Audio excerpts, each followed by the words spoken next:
کہ یوسف علیہ الصلاۃ والسلام کی طرف زلیخا اس کا نام کسی حدیث میں نہیں ہے، آسمانی کتابوں میں ہے، صحیح بھی ہو سکتا ہے غلط بھی ہو سکتا ہے، لیکن فی الحال ہم اس کو زلیخا ہی کہیں گے، کیونکہ بار بار عزیز مصر کی بیوی اتنا لمبا پڑھنا مشکل ہوتا ہے. تو اس زلیخا پتہ نہیں کس نے رکھا ہے اس کا نام، واللہ عالم، کہیں حدیث میں نہیں ہے. تو اس نے حضرت یوسف علیہ السلام کو جب زنا کی دعوت دی اور یوسف علیہ السلام بچ نکلے، تو ایک بات کل کی میں دہرا دیتا ہوں جو بہت اہم بات ہے. یوسف علیہ السلام نے یہ نہیں سوچا کہ گناہ کر لو بعد میں توبہ کر لوں گا، اس لیے کہ وہ یہ جانتے تھے کہ اس نیت سے گناہ کرنا کہ بعد میں توبہ کر لوں گا یہ بہت بڑی حماقت ہے، بہت بڑی حماقت. جتنے بھی اہل اللہ گزرے ہیں وہ کبھی اس نیت سے گناہ نہیں کرتے تھے کہ ہم بعد میں توبہ کر لیں گے، بلکہ وہ گناہ سے اپنے آپ کو بچاتے. توبہ تو ایک حل ہے آخری کہ چلو اب ہو گیا تو اب تو کوئی آپشن ہی نہیں ہے نا، اب تو سوائے توبہ کے آپ کے پاس کوئی آپشن ہے نہیں. تو اگر اسلام توبہ کا آپشن نہ رکھتا تو لوگ کہتے اب جب جہنم میں جانا ہی ہے تو چلو اور کرو اور کرو اور کرو. اس لیے اللہ نے ایک آپشن رکھا ہے، چل بھائی اب آ جا. لیکن توبہ کرنا آسان کام نہیں ہے، کیونکہ جب ایک دفعہ گناہ کا چسکا لگتا ہے تو پھر اس کو چھوڑنا آسان نہیں ہوتا. اور توبہ کی شرائط میں یہ بات داخل ہے کہ آئندہ نہ کرنے کا عزم ہو. یہ بڑا مشکل ہو جاتا ہے، وہ بار بار یہی سوچ کے گناہ کرتا ہے کہ میں توبہ کر لوں گا، وہ بار بار ایک ہی گناہ کو کرتا رہتا ہے اور لت پڑتی رہتی ہے. بالکل اس کی مثال ایسے ہے جو ہیروئن چی اور چرسی ہوتے ہیں، وہ اس لیے تھوڑی پیتے ہیں کہ ہمیشہ پیتے رہیں گے.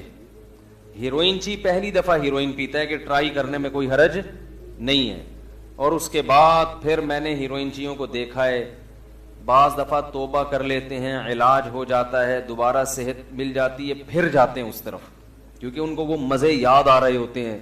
اس لیے علماء نے لکھا ہے کہ گناہ سے جتنا دور بھاگو اچھا ہے.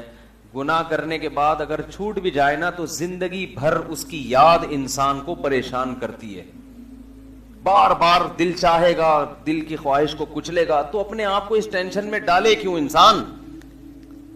اور جو نہیں کرتے ان کا دل چاہتا ہی نہیں ہے، وہ عادت ہوتی ہے، وہ ہنسی خوشی سکون سے زندگی گزارتے. اب دیکھو ہم لوگ الحمدللہ ہیروئن نہیں پیتے، یہاں کتنے لوگ بیٹھے ہوئے ہیں ماشاءاللہ، کبھی کیمرے میں دکھا دیا کرو یار. ایک صاحب نے کمنٹس کیے جو میرے مخالفین میں سے ہیں کہ ان غریبوں کے پاس 2 کیمرے تو ہیں نہیں کہ اس سے پبلک کو دکھا دیں اور باتیں ممبر پہ بیٹھ کے ایسی کرتے. تو کیا کہہ رہا تھا یار؟ ہاں کوئی الحمدللہ ہیروئن تو نہیں پیتا نا، شاید کوئی چرس مرس پیتا ہو، لیکن میرا خیال ہے امید ہے وہ بھی نہیں پیتے ہوں گے، لیکن ہیروئن تو کوئی نہیں پیتا نا. تو اب ہم مطمئن ہیں یا نہیں ہیں؟ اللہ کا شکر ہے ہمیں کبھی خیال بھی نہیں آتا کیونکہ ہم نے اس کا مزہ ابھی چکھا ہے ہی نہیں. تو ہماری زندگی بغیر ہیروئن کے اس سکون میں گزر رہی ہے جو ہیروئنچیوں کو ہیروئن پی کے جو سکون ملتا ہے. کیونکہ جب وہ ہیروئن نہیں پیتے تو جسم ہوتا ہے پریشان، اور اس پریشانی کا حل ان کے پاس ہیروئن کے علاوہ کچھ بھی نہیں ہے. تو اب کوئی ہیروئنچی ہیروئن پیے اور پھر توبہ کرنا کتنا مشکل اس کے لیے. توبہ کر لی، 100 میں 1 توبہ کرتا ہے، اور توبہ کر کے پھر اس توبہ پر قائم رہنے والے پھر 100 میں 1. یعنی اگر 1 لاکھ میں 1000 لوگوں نے توبہ کی تو ان 1000 میں سے پھر بہت زیادہ میکسیمم 100 ہوں گے جو توبہ پر قائم رہیں گے. 900 تو چھوڑ دیتے ہیں، توبہ توڑ دیتے ہیں. پھر ان 100 میں جو توبہ پر قائم رہتے ہیں وہ صحت مند ہو جاتے ہیں، ٹھیک ہو جاتے ہیں. اس کے بعد دوبارہ بہت سے پھر اسی گناہ کی طرف چلے جاتے ہیں. ان میں سے بھی جو بچنے والے ہوتے ہیں 1 یا 2%. یہ میں اپنی زندگی کے مشاہدات بتا رہا ہوں.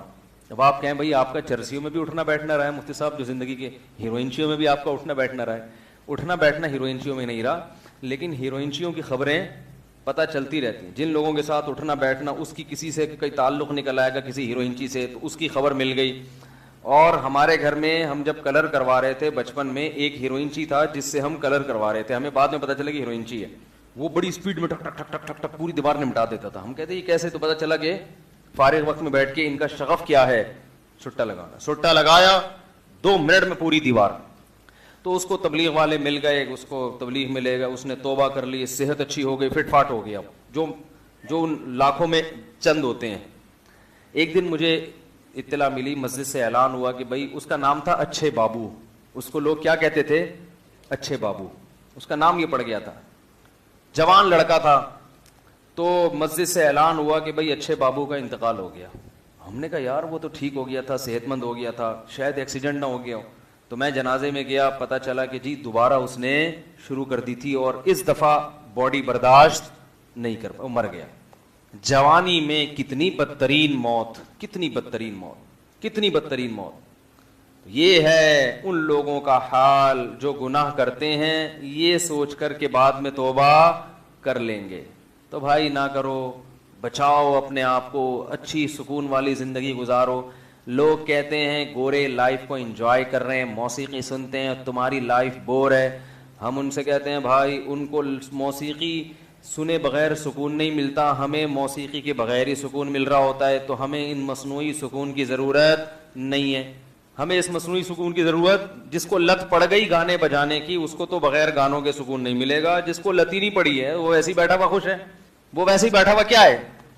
ہمارے ایک رشتے دار تھے بڑے ماڈرن, نام نہیں بتاؤں گا کیونکہ وہ پھر سن رہے ہوتے ہیں بعض دفعہ بیان, بولے وہ تم ہمارے سارے خاندان کے راز تم نے فاش کرنا شروع کر دیے. تو وہ کچھ خواتین تھیں, وہ ہمارے گھر آئی, پرانی بات ہے 10-12 سال ہو گئے. تو ہمارے گھر میں نہ ٹی وی تھا نہ کوئی ڈرامے فلمیں, ظاہر ہے ٹی وی نہیں ہے تو, اور اس وقت بلکہ یہ بات ہوگی 20 سال پرانی تقریباً, کمپیوٹر بھی نہیں تھا. تو وہ جو خاندان کی خواتین تھیں وہ ہمارے گھر آئیں اور ہمارے گھر میں کہنے لگی تم لوگ کی زندگی کتنی بور ہے, توبہ کیسی بور لائف, کیا کرتے ہو, یہ کوئی بات ہے. صبح اٹھ کے نماز پڑھی, وہ بڑے بھائی لے کے بیٹھ جاتے تھے, سب تلاوت شروع کر دیتے تھے, اس کے بعد اسکول چلے گئے, پھر آئے, پھر وہ کھیلنے چلے گئے عصر کے بعد, یہ کیسی بور لائف. تو اصل میں بور لائف آپ کو اس لیے لگ رہی ہے کہ آپ کو سٹے گی. بولو بھائی, چرسی کو بھی ہیروئن کو بھی ایسا ہی لگتا ہے یار, نہ تم کچھ پیتے ہو نہ سٹا لگاتے ہو, تمہیں تو تم یہ کیا یہ کھانا کھا رہے ہو, چاول کھا رہے ہو, بریانی کھا رہے ہو, کوئی مزہ ہے؟ سٹا لگاؤ پھر جو مزہ ہے پتہ چلے گا. تو اگر ہم ان کی باتوں میں آ کے سٹا لگانا شروع کر دیں تو ہم سے بڑا بے وقوف کوئی ہوگا دنیا میں. تو یاد رکھو اسی طرح گانے بجانے موسیقی اس کا بھی ایک نشہ ہے, زنا کا بھی ایک نشہ ہے, انٹرنیٹ پر فحش بےہودہ فلمیں دیکھنا یہ بھی ایک کیا ہے, ہیروئن سے بدتر نشہ ہے. اس نشے سے اپنے آپ کو دور رکھو, بچا کے رکھو, ہنسی خوشی زندگی گزارو, ایسی پیاری پاکیزہ زندگی. قرآن کہتا ہے فَلَنُحْيِيَنَّهُ حَيَاةً طَيِّبَةً, ہم ایسی زندگی دیں گے جو کیا ہوگی, پاکیزہ. پاکیزہ کا لفظ بتا رہا ہے جیسے میلے کچیلے آدمی کو نہا دھو کے خوشبو لگا کے جو سکون ملتا ہے نا, وہ سکون تمہیں 24 گھنٹے ملے گا, وہ سکون تمہیں 24 گھنٹے ملے گا. تو اس لیے بچائیں, اور دل چاہے تو دل کی خواہشات کو کیا کر دیں, کچل دیں. اس کا دنیا میں بھی فائدہ آخرت میں بھی. دنیا میں فائدہ جیسے یوسف علیہ السلام جن کا واقعہ چل رہا ہے, اپنے آپ کو برائی سے بچایا, اللہ نے دنیا میں بھی نوازا اور قیامت تک ان کا تذکرہ ہوتا رہے گا.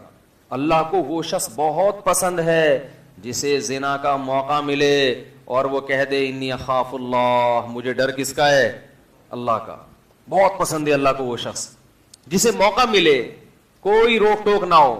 نبی صلی اللہ علیہ وسلم نے فرمایا سبعۃ یظلھم اللہ فی ظلہ یوم لا ظل الا ظلہ, 7 آدمی ایسے ہیں جن کو اللہ اپنے سائے میں جگہ دے گا. 7 قسم کے لوگوں کو مجمع سے نکالے گا. آپ کہیں لائن میں لگے ہوئے ہو بل جمع کرانے کے لیے, دھوپ میں کوئی تعلق نظر آ جائے اور وہ آپ کو آنکھ مار کے بلا لے, آ جا یار ادھر بیٹھ جا, میں تیرا بل پہلے جمع کرتا ہوں, کیسی خوشی ہوتی ہے نا. وہ ایک آدمی جو تھا وہ بل جمع کر, لائن لگی ہوئی تھی, بڑی لمبی لائن تھی نا, لوگ بڑے جذباتی ہوتے ہیں لائن میں, ٹینشن میں ہوتے ہیں. تو لمبی دھوپ میں لائن لگی ہوئی, ایک صاحب 3 پیس سوٹ میں آئے, بریف کیس ہاتھ میں لیا اور آگے جا رہے ہیں. اب لوگ اس کی بات سنا ہی نہیں, لوگوں نے پکڑ کے کوٹ دیا کہ ہم بے وقوف ہیں جو اتنی دیر سے یہاں کھڑے ہوئے ہیں, چل پیچھے بھاگ. اب وہ پھر پیچھے, اس کو کچھ سن ہی نہیں رہے, 2-4 تھپڑ لگائے, جذباتی ہوتے ہیں نا لوگ, اس کو پیچھے پھینک دیا. اب وہ پھر آگے آ رہا ہے, پھر پکڑ کے کوٹا لوگوں نے, چل ادھر. اس کی وہ چیخ رہا ہے, سن نہیں رہے, شور اتنا. 3-4 دفعہ ایسے ہوا تو کسی نے کہا بھائی یہ مینیجر ہے, یہ دروازہ کھولے گا تو بل جمع ہوگا. یہ گیٹ کھولے گا, یہ کسی کو بٹھائے گا تو کیا ہوگا, یہی تو بل جمع کرنے والا ہے. تو وہ اتنے جذباتی ہوتے ہیں لوگ کہ کوئی بھی آگے لائن میں جائے لوگوں کو برداشت نہیں ہوتا. وہ خام خواہ میں 3-4 دفعہ طبیعت سے کٹ گیا.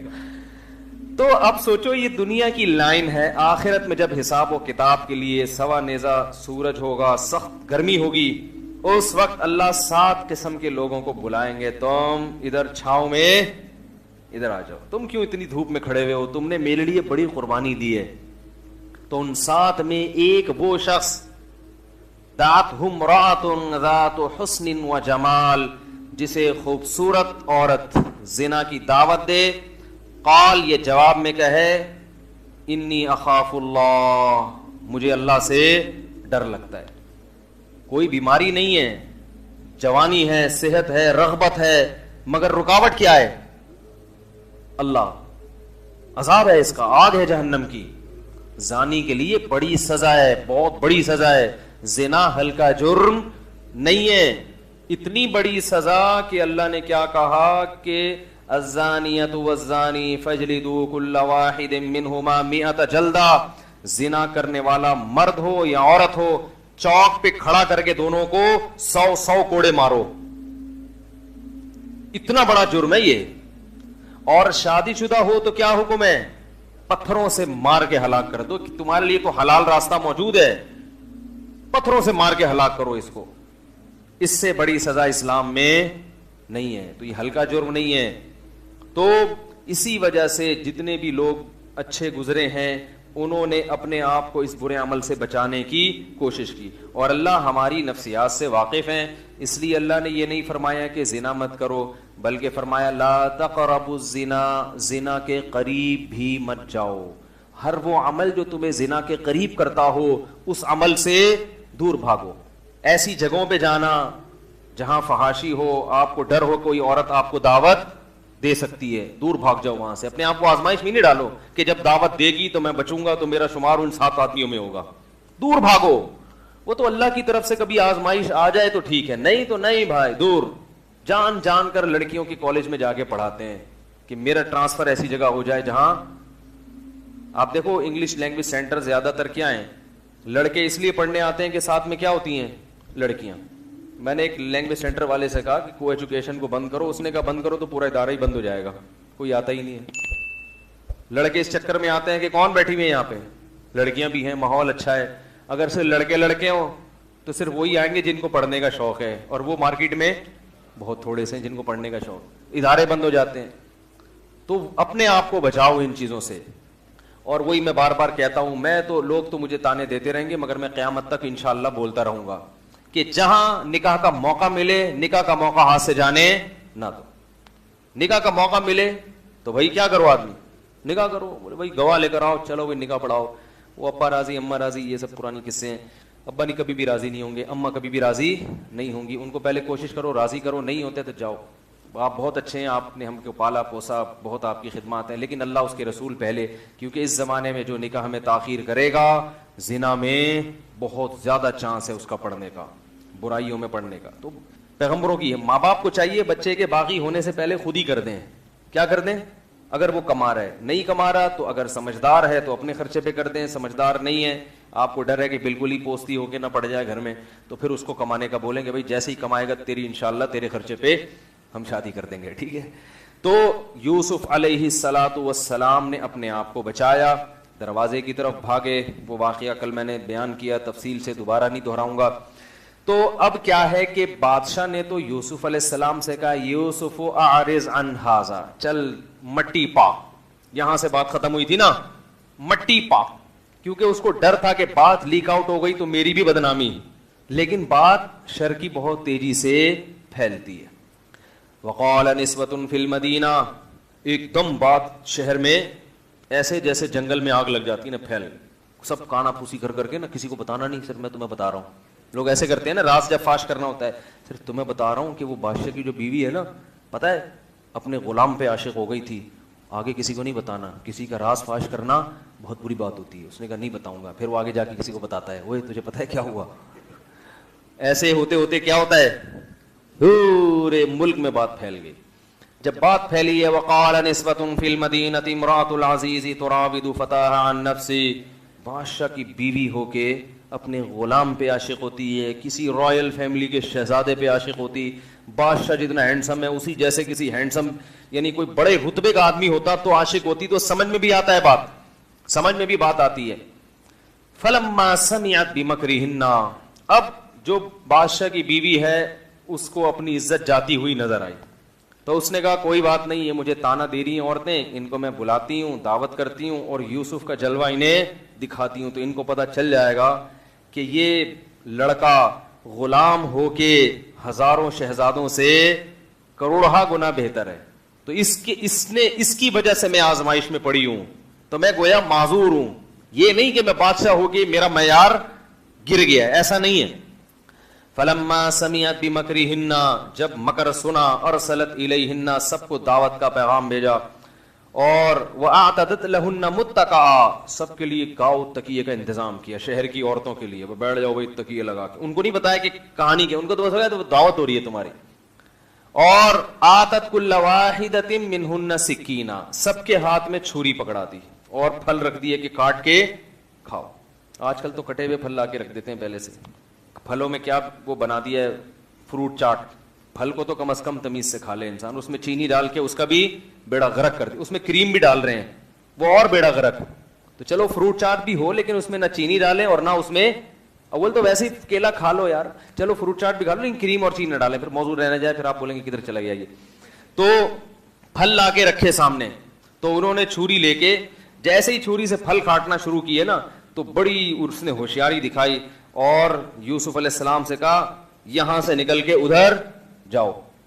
وقالت اخرج علیہن فلما رأینہ, جب ان عورتوں کی نظر حضرت یوسف پہ پڑی ہے, اکبرنہ, بڑا عجیب سمجھا کہ اتنا زیادہ حسین, وقطعن ایدیہن, ایسی مبہوت ہوئی ہیں کہ پھلوں کے بجائے اپنے ہاتھ زخمی کر لیے, ان کو پتہ ہی نہیں کہ ہم کیا کاٹ رہے ہیں. وَقُلْنَا, اور کہنے لگی حاشا للہ ما ھذا بشرا, اللہ کی قسم یہ شخص انسان نہیں ہے, ان ھذا الا ملک کریم, یہ کوئی معزز خوبصورت فرشتہ ہے جو آسمان سے نازل ہوا ہے. یہ ہے معجزہ پیغمبر کا, اللہ اپنی قدرت نا مختلف طریقوں سے دکھاتے ہیں. ہم تو کیا تصور کر سکتے ہیں بھائی کتنے حسین ہوں گے, ہم کیا تصور کر سکتے ہیں. نبی صلی اللہ علیہ وسلم کی معراج کی رات مختلف پیغمبروں سے ملاقات ہوئی, جن میں حضرت یوسف علیہ السلام سے بھی ہوئی. جب آپ نے یوسف علیہ السلام کو دیکھا تو آپ نے فرمایا پوری دنیا میں اللہ نے جتنا حسن تقسیم کیا ہے نا, تمام حسن میں آدھا اکیلے یوسف علیہ السلام کو دیا ہے. اتنے حسین, آدھا اکیلا کس کو دیا؟ یوسف علیہ السلام. اتنے حسین, اتنے خوبصورت. تو اب سوچو یہ جو آدھا تقسیم ہوا ہے جو ہم اور آپ کے حصے میں آیا ہے, جن میں بڑے بڑے حسین لوگ دنیا میں, رائل فیملیز کے اور فنکار, اداکار اور بڑے بڑے ماڈل, تھوڑا سا انسان باڈی اچھی ہو نا ماڈلنگ شروع کر دیتا ہے سب سے پہلے. تو جتنا حسن اللہ نے دیا آدھا اکیلا کس کو دیا؟ یوسف علیہ السلام کو. یہ بھی کیا ہے؟ معجزہ. یہ کیا کہلاتا ہے کہ اللہ نے کوئی, اللہ دکھاتا ہے نا, دیکھو میں یہ بھی پیدا کر کے دکھا سکتا ہوں. تو انہوں نے کہا کہ اللہ کی قسم یہ انسان نہیں ہے, ان ھذا الا ملک کریم. قالت, فوراً زلیخا نے کہا, فذلکن الذی لمتننی فی, ذالک ہاتھ سے اشارے کے وقت کہا جاتا ہے یہ ہے, صحیح ہے نا, یہ ہے جس کے بارے میں تم مجھے ملامت کر رہی تھی. ملامت کہ بادشاہ کی بیوی ہو کے عاشق کس پر ہو رہی ہے؟ گھر کے غلام پر. اب گناہ کی ایک عادت ہے کہ جب انسان چھپ کے گناہ کرتا ہے تو وہ چاہتا ہے کہ گناہ کو چھپائے, لیکن اگر کسی کا گناہ ہائی لائٹ ہو جائے اور وہ بدنام ہو جائے ایک دفعہ, پھر وہ گناہ پہ جری ہو جاتا ہے. وہ کہتا ہے عزت تو ویسے ہی تیل ہو گئی ہے, اب کھل کے کرو. اسی وجہ سے گناہ کو کیا حکم دیا جاتا ہے؟ چھپایا جائے. کسی کو گناہ کرتے ہوئے دیکھا, کیا کر دو اس کو, بولو بھائی چھپا دو, تاکہ یہ عزت کے خوف سے کم از کم گناہ سے بچے. وہی میں نے بیان کیا تھا نا ابھی, وہ جو نیپ کے اس کا گناہ اچھال دیا, تو کیا ہوتا ہے ایسے میں؟ تو آدمی کی عزت گئی. وہ کہتا ہے اب عزت تو چلی گئی ہے, لوگوں میں مشہور تو ہو گیا کہ میں خراب آدمی ہوں. میرے ایک دوست تھے, ان کی صحت بہت خراب تھی, ان کا انتقال ہو گیا, اللہ مغفرت کرے. بالکل ایسے نا جوان ہو کے ہڈیوں کا ڈھانچہ بالکل, تو جوان تھے مگر صحت خراب ہو گئی, یا فزک یعنی وہ ان کی بناوٹ ہی ایسی تھی. تو وہ 2-3 دفعہ ڈاکٹروں کے پاس گئے کہ بھائی میں چاہتا ہوں میرے گال بھر جائیں. تو ڈاکٹر نے ان کے چہرے کو دیکھ کے کہا کہ نشہ تو نہیں کرتے, ہیروئن تو نہیں پیتے. یہ خاندانی آدمی تھا, عزت دار, اس کو یہ بات بہت بری لگتی تھی. اس نے کہا اللہ کی قسم ہم خاندانی لوگ ہیں, ہیروئن چی نہیں ہے. نمازی آدمی بھی تھا وہ. اب صحت بن نہیں رہی, واللہ عالم. ایک دفعہ گھر سے تانا ملا باپ یا بھائی کی طرف سے کہ یار تو کہیں ہیروئن تو نہیں پیتا, کیونکہ سارے بھائی صحت مند ہیں. اس کی جو ہے نا چہرہ بالکل دھستا جا رہا تھا اندر, جیسے ہیروئنچوں کا ہوتا ہے. تو گھر سے بھی تانا, دوست بھی تانا کہ بیٹا تو چھپ چھپ کے پیتا ہوگا. اس کو ایک دن اتنا غصہ آیا کہ اس نے جا کے ہیروئن پینا شروع کر دی. مجھے اس نے بتایا, کہہ رہا ہے میں اللہ کی قسم میں نے کبھی ہیروئن کو ہاتھ نہیں لگایا, لیکن یہ لوگوں کے تانے اور بار بار سوال کی ہیروئن تو نہیں پیتا, اس نے مجھے احتجاج پہ مجبور کر دیا کہ میں پی کے دکھاؤں گا. وہ خیر چھوڑ دی تھی اس نے, اب اس کا انتقال ہو گیا, اللہ مغفرت کرے. تو یہ کیا ہے کہ گناہ پہ پردہ ڈالنے کا حکم ہے. کسی کی عزت نفس کو مجروح ہونے سے اس کو بھی بچاؤ. اور بعض دفعہ تو گناہ ہوتا نہیں ہے, جھوٹا الزام لگ رہا ہوتا ہے. تو یہ سب چیزیں اسلام میں کیا ہیں, حرام ہیں. نبی صلی اللہ علیہ وسلم نے فرمایا, حدیث کا مفہوم ہے کہ اگر کسی سے گناہ ہو جائے اور پھر وہ چھوڑ دے تو کبھی اس کو پرانا گناہ یاد مت دلاؤ, کیونکہ تم اگر ایسا کرو گے تو تم اس کے خلاف شیطان کی مدد کر رہے ہو, کیونکہ شیطان دوبارہ اس کو اسی لائن پہ لانا چاہتا ہے. اگر تم نے اسے تانا دیا کہ یہ ایسا تھا یہ ایسا تھا, تو شیطان کو اس کو اور غلط راستے پہ چلانے کا موقع, بولو نا بھائی, مل جائے. تو اب جو بادشاہ کی بیوی تھی نا, عزیز مصر کی بیوی زلیخا, اس نے کہا کہ میری بدنامی تو اب ہو گئی ہے, سب کو پتا چل گیا کہ میں بری تھی اور میں نے اس کو گناہ کی دعوت دی تھی, اب یہ میرا جرم ہو گیا ہائی لائٹ, تو اب میں یہ جرم کر کے چھوڑوں گی. اور پھر وہ فخر سے کہنے لگی کہ یہ ہے جس کے بارے میں تم مجھے ملامت کر رہی تھی. اب چونکہ یہ سب کے سامنے آ گیا ہے, وَلَئِن لَّمْ يَفْعَلْ مَا آمُرُهُ, اب اس کو معاذ اللہ نقل کفر, اس کو میرے ساتھ وہ برائی کرنی پڑے گی, کیونکہ اگر اس نے یہ جرم میرے ساتھ نہ کیا تو لَيُسْجَنَنَّ, اس کو جیل کی کوٹری میں ڈلوا دوں گی, وَلَيَكُن مِّنَ الصَّاغِرِينَ, اور جتنی اس کی عزت ہے وہ عزت ختم, کیونکہ جیل میں جانے کے بعد تو دھبا لگ جاتا ہے نا. تو ان تمام عورتوں نے یوسف علیہ السلام کو ورغلایا کہ اس کے ساتھ تم کیا کر لو, اللہ معاف فرمائے, یہ کہتے ہوئے بھی برا لگتا ہے کہ اس کے ساتھ تم اس جرم میں شریک ہو جاؤ. ایسے موقع پہ یہ کتنی بڑی آزمائش ہے کہ جیل کی دھمکی اور عزت جانے کی دھمکی. عزت جانے کا کیا مطلب, اور الٹے الزامات لگا دوں گی کہ یہ ایسا ہے, یہ ایسا ہے, یہ ایسا ہے. تو یوسف علیہ السلام نے اس موقع پہ دعا مانگی, رب السجن احب الی مما یدعوننی الی, جس گناہ کی طرف یہ عورتیں مجھے دعوت دے رہی ہیں, مجھے جیل کی زندگی اس گناہ سے زیادہ محبوب ہے. یہاں بھی کوئی اور ہوتا کہتا ہے کوئی بات نہیں, گناہ کر لو, جیل کی ٹینشن سے بھی تو ہے, اور بعد میں توبہ کر لیں گے. اللہ غفور اور رحیم ہے. اللہ کے غفور اور رحیم ہونے کا اتنا غلط مطلب لیا جا رہا ہے, اتنا غلط مطلب. غالباً شیخ عبد القادر گیلانی رحمۃ اللہ علیہ کا واقعہ ہے کہ وہ جب بیان کرتے تو جہنم کو زیادہ بیان کیا کرتے تھے, جنت کو کم, ڈراتے زیادہ تھے. تو لوگوں نے ان سے کہا کہ آپ ڈراتے زیادہ ہیں, جہنم کی باتیں زیادہ کرتے ہیں, خوف کی. انہوں نے کہا تمہارے گناہ اتنے زیادہ ہو گئے ہیں کہ تم ان گناہ کر کر کے بھی امیدیں چونکہ جنت کی لگا کے بیٹھے ہو, تو میں تمہاری وہ جو احمقوں کی, میں اپنی الفاظ میں ان کی بات نقل کر رہا ہوں, کہ جن احمقوں کی جنت میں تم رہتے ہو نا, اس جنت سے میں تمہیں نکالنا چاہتا ہوں. تم یہ چاہتے ہو کہ گناہ کرتے رہو اور قصے اللہ کی رحمت کے تمہارے سامنے سنائیں, تو یہ مجھ سے نہیں ہوگا, اس سے تو تم اور جری ہو جاؤ گے. اب ہمارے یہاں کیا ہوتا ہے, کوئی 27ویں رات کو مر جائے, کتنا بڑا گناہگار ہو, بخشش, اللہ کی رحمت کے واقعات کہ اللہ نے تو فلاں کو بخش دیا, اللہ نے تو فلاں کو بخش دیا, اللہ نے تو فلاں کو بخش دیا, اللہ نے تو فلاں کو بخش دیا, تو 27ویں رات کو مر گیا تو بخش دیا, جمعے کو مر گیا تو بخش گیا. تو بڑے بڑے گناہگار کہتے ہیں کوئی بات نہیں یار, سب کچھ کرتے رہو, اللہ بخشنے پر آئے گا تو فری میں ویسے ہی بخش دے گا. ایک حدیث دیکھ کے کبھی بھی کوئی حکم نہیں لگایا جا سکتا. ایک صاحب مجھے کہنے لگے کہ دیکھیں اللہ نے ایک بہت بڑے فاسق کو کتے کو پانی پلانے پہ بخش دیا تھا, تو ہم نے تو پتہ نہیں کتنوں کو پانی پلایا ہے. ہیں. ایک کتے کو پانی پلانے پر جب بخش دیا تو ہم تو دن رات سبیل لگا کے بیٹھے ہوئے ہیں. میں نے کہا اللہ تعالیٰ نے ایک شخص کو کتے کو پانی پلانے پہ بخشا ہے, لیکن اللہ نے ایسا بھی کیا ہے کہ ایک عورت نے بلی کو بھوکا رکھا, اس کی ساری نیکیاں بھی اللہ نے کیا کر دی؟ بولو بھائی نا, ایک ظلم کی بنا پر اس کو جہنم کی آگ میں بھی تو پھینک دیا. وہ والی حدیث معلوم ہے, یہ والی معلوم نہیں. اس سے پتا چل رہا ہے اس حدیث سے کہ اللہ کی رحمت بہت زیادہ, لیکن اس سے بھی تو پتا چل رہا ہے کہ اللہ کا غضب بھی بہت زیادہ. اب میں نے کہا اس حدیث کا ایک صحیح مطلب ہے اور ایک غلط مطلب. سننے کے لیے تیار ہیں بھائی؟ لوگ کہتے ہیں کہ جب ایک کتے کو پانی پلا کے بخشش ہو سکتی ہے تو ہم نے تو پورا یتیم خانہ کھولا ہوا ہے, تو ہم نے اگر زنا کر لیا, چوری کر لی, نمازیں چھوڑ دیں, داڑھی نہیں رکھی, ہم نے اگر ماں باپ کا کبھی دل دکھا دیا تو ہمارا کیا؟ ہم نے تو ایک کتا نہیں, ہم نے تو انسانوں کو روزانہ پانی نہیں بلکہ صبح شام دسترخوان لگاتے ہیں.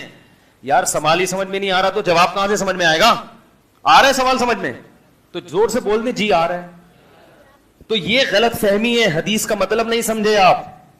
اس حدیث کا ایک غلط مطلب ہے اور ایک صحیح مطلب, وہ میں بتاتا ہوں. غلط مطلب یہ ہے جو ہم اور آپ سمجھ رہے ہیں کہ یار جب ایک کتے کو پانی پلانے پر پوری زندگی کے گناہ معاف ہو سکتے ہیں تو عیدی سینٹر کھولنے پر تو پکی پکی بخشش ہے. یہ غلط مطلب ہے. صحیح مطلب اس حدیث کا یہ ہے کہ دیکھیں, انسان جو گناہوں سے بچتا ہے, شریعت چاہتی ہے کہ یہ بچا رہے, یہ سوچ کے گناہ نہ کرے کہ میری زندگی میں تو نیکیاں ہی نیکیاں ہیں, میں نے ایک گناہ کر لیا تو کیا ہو گیا. تو اس شخص کو گناہ سے بچانے کے لیے اللہ کے نبی نے بلی کا واقعہ سنایا کہ دیکھو ساری زندگی کی نیکیاں بسا اوقات ایک ظلم کی وجہ سے بھی ضائع ہو جاتی ہیں. نہیں آ رہی بات سمجھ میں؟ اور جو گناہگار ہوتا ہے وہ بسا اوقات یہ کہہ کے نیکی چھوڑ دیتا ہے کہ میرے تو اعمال میں اتنے گناہ ہیں, میں نے اگر ایک نیکی کر لی تو کیا ہو جائے گا. تو اللہ اس کو امید دلا رہے نیکی کا موقع چھوڑنا نہیں, بعض دفعہ ایک چھکا بھی انسان کو جتوا دیتا ہے. نہیں آ رہی بات؟ تو تجھے کوئی موقع ملے تو ہاتھ سے ضائع نہ ہونے دینا. تو مقصد کیا ہے؟ گناہگار کو نیکیوں کے قریب لانا, کہ جب ایک نیکی بخشوانے کا ذریعہ بن سکتی ہے تو زندگی بھر نیکیاں کرتے رہنا بخشوانے کا ذریعہ کیوں نہیں بنے گا. اور نیک آدمی کو جو نیکی کی طرف آ گیا ہو اس کو بتایا جا رہا ہے کہ جب ایک گناہ تباہی کا ذریعہ بن سکتا ہے تو گناہوں کے انبار لے کے آنا یہ تو بالکل بربادی کا ذریعہ ہے. تم تو ایک بلی کو بھوکا مار کے جب جہنم میں جا سکتے ہو تو انسانوں کے منہ سے نوالا چھیننا اور اللہ کے حقوق ضائع کرنا, اس سے کتنا اللہ کا غضب آتا ہوگا. ہم الٹا کر رہے ہیں. ہم کیا کر رہے ہیں؟ ہم کہہ رہے ہیں کہ جب ایک نیکی انسان کو بخش سکتی ہے تو میں نے تو پتہ نہیں کتنی نیکیاں کی ہوئی ہیں, مجھے مزید نیکی کی ضرورت نہیں ہے. اور جب ایک گناہ انسان کو برباد کر سکتا ہے تو یہ نہیں سوچ رہے کہ میری زندگی میں تو بہت سارے گناہ ہیں. یہ والی حدیث اس موقع پر یہ دوسرے کے لیے ڈالی ہوئی ہے. تو یہ حدیث کی الٹی تشریح ہے. اب آپ کہہ سکتے ہیں کہ میرے پاس اس کی کیا دلیل ہے کہ یہ والی تشریح جو میں نے کی یہ صحیح ہے اور دوسری والی تشریح غلط ہے. ارے کیا ہو گیا بھائی, مطلب تو دونوں نکل سکتے ہیں نا بھائی. فی نفسی حدیث میں تو دونوں مطلب نکل سکتے ہیں کہ بھائی بسا اوقات ایک گناہ انسان کو بخشنے کے لیے, ایک نیکی بخشنے کے لیے کافی ہو جاتی ہے. تو جس نے بہت ساری نیکیاں کی ہوئی ہیں وہ تو گیا جنت میں, تو دو چار گناہ تو اس کا کچھ بھی نہیں بگاڑ سکتے. یہ غلط مطلب ہے. اس لیے غلط مطلب ہے کہ ایک دو حدیثوں سے کبھی اصول اور ضابطہ نہیں بنتا. اصول اور ضابطہ کس سے بنتا ہے؟ کثرت سے جس بارے میں حدیثیں اور قرآن کی آیتیں ہیں. قرآن بار بار بیان کر رہا ہے ان الذین آمنوا وعملوا الصالحات, نیک اعمال کرو گے, ایمان لاؤ گے, نیک اعمال کرو گے تو بخشش ہوگی پوری زندگی. الا من تاب وآمن وعمل عملا صالحا, جو توبہ کرے, ایمان لائے اور آئندہ پوری زندگی کے لیے اعمال کو درست کر لے. فاولئک یبدل اللہ سیئاتہم حسنات, یہ وہ لوگ ہیں جو کامیاب ہوں گے. وذروا ظاہر الاسم وباطنا, اللہ فرماتے ہیں ظاہری گناہ بھی چھوڑو, باطنی بھی سارے چھوڑ دو, کیونکہ ان الذین یکسبون الاسم, جو بھی گناہ کمائے گا چاہے ایک گناہ کیوں نہ ہو, سیجزون, قاعدہ یہ ہے کہ ان قریب اس کو اس کا بدلہ دیا جائے گا. تو اس لیے ہر گناہ سے بچنا ہے، کیونکہ بعض دفعہ ایک گناہ تباہی کا ذریعہ بنتا ہے. اس لیے ہر گناہ سے یہ سوچ کے بچو کہ کہیں یہ گناہ تباہی کا ذریعہ نہ بن جائے. اور جب بھی نیکی کا موقع ملو، ہر نیکی یہ سوچ کے کرو کہ شاید یہ والی نیکی میری بخشش کا ذریعہ بن جائے. بہت مشکل ہے بھائی. اب تو پولیس کی بھی سمجھ میں آ گیا ہوگا، جو آپ کو سمجھانے کے لیے بلاتا ہوں میں. تو یوسف علیہ السلام کیا کر رہے؟ اپنے آپ کو گناہ سے بچا رہے کہ کہیں یہ گناہ تباہی کا ذریعہ نہ. کوئی اور ہوتا بولتا اللہ غفور رحیم ہے، کر لو، وہ بخشنے والا ہے، یقیناً بخشنے والا ہے، مگر گناہ سے بچنے والوں کے لیے، گناہ کے دلدل میں پھنسنے والوں کے لیے نہیں. جو پھنس چکے ہیں وہ نکلنا چاہتے ہیں تو ان کے لیے بھی ہے، لیکن چاہے تو چاہتا ہی نہیں ہے، کرتا چلا جا رہا ہے. اور آج